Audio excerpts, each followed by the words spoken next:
So again, I'll say that my journey is not one that I wish upon anybody, right?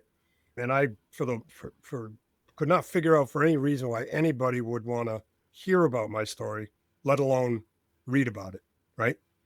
And then I learned one of the reasons that veterans are killing themselves at record pace, more than 50 a day, regardless of the 22 or the 17. I've done all the research, and it's north of 50 a day, full stop. Okay. For me, it started Damn. a couple of years after I got out of the military. Shipmate called up, said, "Hey, I haven't seen him in years, a couple of years, right?" And it was a week before Super Bowl, and he says, "Hey, it's Randy. You know, I got to talk to you." I said, "All right. Listen, I got a wife and kids now, and I'm working, and how about if we get together next week?" He's like, "Yep, sounds good."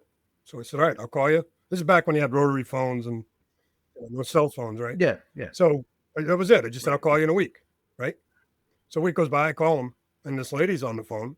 I have no idea who this broad is, and she's screaming at me and cussing at me, and I'm like, like, finally I said, "Listen, lady, Yeah. I don't know who the fuck you are, right? What Randy on the phone? He called me last week. I told him I'd call him back, and I'm not going to, I'm going to keep my word. I'm going to hook up with him, and we're going to go have a couple beers and talk about life. You got a problem with that? Take it up with Randy, but put him on the damn phone." Phone goes quiet. And then she says, "You don't know, do you?" I said, "I don't know what."